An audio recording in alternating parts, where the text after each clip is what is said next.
problem that rather exists. But I think in substance, the argument is the same. Guru Prakash Paswan, I'm coming back to you. Guru Prakash, the key allegation which is being made is that this entire PIL, which is before the High Court, or now at the Supreme Court, or this complaint that was made to the Governor's office and sent to the Election Commission is motivated. There is nothing substantial to prove. And at the same time, there are multiple allegations that the Congress party is also leveled that you don't see any kind of corruption or problem within your own allies and within your own governments. You are only out there to hound the opposition parties and the governments formed by opposition. Respond to that. Anusha, I was very patiently listening to my friend from the Congress party, but this is so unfortunate.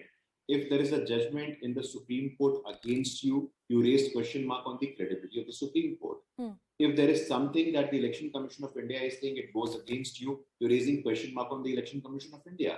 And these are the same people who are repeatedly saying कि संविधान पे हमला हो रहा है, संविधान पे आपकी आस्था नहीं है, संविधान के संस्थानों पे आपकी आस्था नहीं है. My friend was also speaking about principles of natural justice. He is a lawyer himself. There are two principles of natural justice. The foremost principle of natural justice is fair hearing. And the Election Commission of India heard both Hemant Soren and his brother Vasant Soren during the hearing, which was completed on August 18th. This information is available in public domain.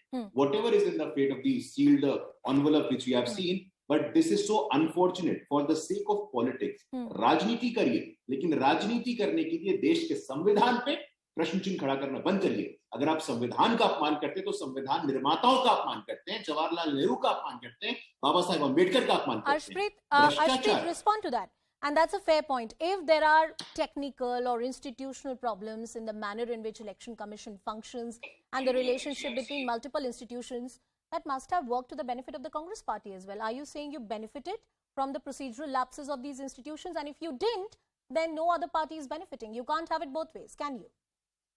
See, how can it be the same? Because the Election Commission keeps on changing. The Chief Election Commissioner, the election commissioners, they keep on changing. And we all know that in Uttar Pradesh, an election commissioner was chosen who did have allegedly close ties with the BJP government, especially with regards to Mr. Modi. And number two, see, the problem is that you can do this. Nevertheless, you cannot. They have done this in Maharashtra first, and now they are trying to do it in Jharkhand. They can do this. However, they cannot take away the public support. They have 25 seats in Jharkhand, and plus the JMM has 47 in totality. So no matter what the BJP tries to do, 51 seats. Tanuj, आपके पास भी आ रही हूँ. आपसे भी एक सवाल है मेरा. All right, Tanuj coming to you. Tanuj coming to you. 1 minute के लिए कानून को किनारे रखते हैं और राजनीतिक नैतिकता की बात करते हैं. जब हेमंत सोरेन की सरकार आई थी, बहुत सारे वादे किए गए लोगों से, प्रदेश की जनता से, जनजातियों से, आदिवासियों से कि उनके हित के लिए बहुत सारे काम किए जाएंगे. झारखंड एक मिनरल रिच स्टेट है. पहले भी ऐसा देखा गया है कि बहुत सारे करप्शन के केसेस हुए हैं. माइनिंग लीजेस के आवंटन में बहुत सारी दिक्कतें हुई हैं. जब मुख्यमंत्री पर इस तरह का इल्जाम आता है तो सवाल सिर्फ कानूनी नहीं होता, नैतिक भी होता है. और आपकी सरकार, आपके मुख्यमंत्री ने राजनीतिक नैतिकता की कई बार बात की है. So please answer me on the political morality aspect of it. देखिए, भारतीय जनता पार्टी को देश के अंदर में और झारखंड के अंदर में एक आदिवासी मुख्यमंत्री बर्दाश्त नहीं हो रहा है, जो लगातार झारखंड के हित में कार्य कर रहे हैं.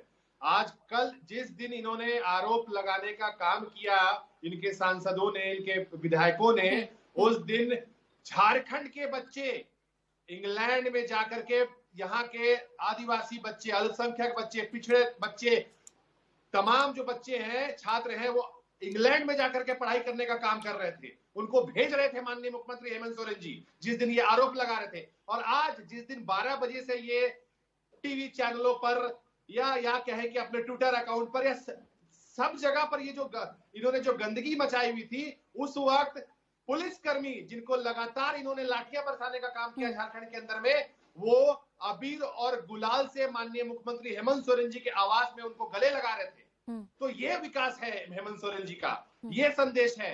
और अच्छा, एक सवाल का जवाब दीजिए तानुज. थोड़ी सी रिसर्च मैंने भी की थी ये प्रोग्राम करने से पहले.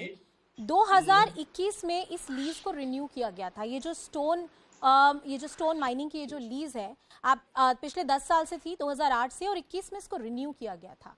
मुख्यमंत्री का मुख्यमंत्री होते हुए ये लीज को रिन्यू क्यों किया गया था? सुप्रीम कोर्ट में भी यही सवाल है जिसका जवाब अभी ढूंढना बाकी है। नहीं, मैं वही बता रहा हूँ कि सुप्रीम कोर्ट ने जो वो टिप्पणी की है ना कि ये जो है पद में आने से पहले का मामला है। रिन्यू करना एक अलग प्रक्रिया होती है। और मैं रिन्यूअल पे ही बात कर रही हूँ, मैं रिन्यूअल पे ही बात कर रही हूँ आपसे, मैं रिन्यूअल पे ही बात कर रही हूँ। सुनिए जी, हाँ, रिन्यू करना एक अलग प्रक्रिया होती है, लेकिन बालिग होने से पहले जाकर के अपना ड्राइविंग लाइसेंस बनाना अलग प्रक्रिया होती है, और ड्राइविंग लाइसेंस का रिन्यूअल होना एक अलग प्रक्रिया होती है। आपको भी पता होगा, हम लेमैन की तरह बात कर रहे हैं। क्या मुख्यमंत्री रहते हुए खरीदा? नहीं, सुप्रीम कोर्ट ने खरीदा उन्होंने मुख्यमंत्री रहते हुए नहीं है, लेकिन रिन्यूअल मुख्यमंत्री रहते हुआ है। क्या ये होना चाहिए था? रिन्यूअल की अलग प्रक्रिया होती है, रिन्यूअल की अलग प्रक्रिया होती है। उस पर मैं समझता हूं कि सुप्रीम कोर्ट के पास जजमेंट आ जाएगा, चीजें आ जाएंगी। आपने जवाब नहीं दिया, आपने जवाब नहीं दिया। मैंने आपसे सीधा सवाल पूछा था। Guru Prakash ji, I am coming back to you. Guru Prakash ji, I am coming back to you. आप रुक जाइए, मैं बोल देता हूं। 30 seconds to you sir, 30 seconds to you sir, please go ahead.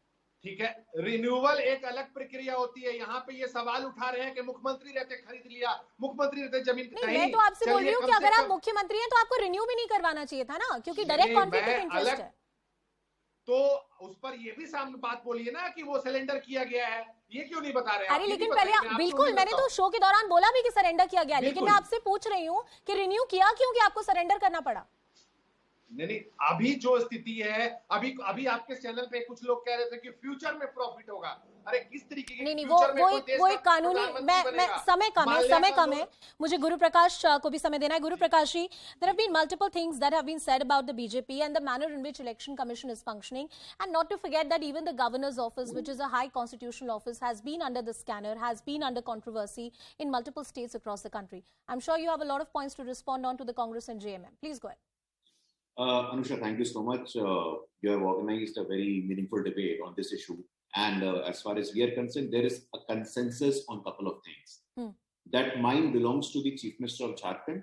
People, there is now a clarity on this. The second point, which my friend from the Jharkhand Mukti Morcha has raised, कि आदिवासी मुख्यमंत्री को काम नहीं करने दिया जा रहा है। मित्र, इस देश के इतिहास में पहली बार आदिवासी समाज की महिला राष्ट्रपति बनती है, संविधान के सर्वोच्च पद पे जाती है। तो इस प्रकार का आरोप लगाने से पहले थोड़ा आत्ममंथन करिएगा। आप जिनके साथ गठबंधन में हैं, जिनको पता नहीं है कि आपके विधायकों की संख्या क्या है, उन्होंने इस देश में कितने दलित आदिवासियों को राष्ट्रपति बनाया है, देखिएगा और तब पुनर्विचार करिएगा। ये सिद्ध हो गया है कि भाई ओनरशिप है, कॉन्फ्लिक्ट इस पे नहीं है, ओनरशिप है, लड़ाई इसकी नहीं है, रिन्यूअल हुआ है कि नहीं, भ्रष्टाचार हुआ है। झारखंड मुक्ति मोर्चा का जो इतिहास है वो कैश फॉर वोट से लेकर के आज तक भ्रष्टाचार का इतिहास है। If there is a shred of moral integrity left in the Chief Minister of Jharkhand, Hemant Soren, he will resign immediately. All right, Mr. Guru Prakash Paswan, Tanuj Khatri, Ashpreet Singh Kadial and Kapil Sankla, thank you gentlemen for joining us on the show. The purpose of this debate is to have an informed discussion because these are serious questions of public morality, political morality, and of course the legal future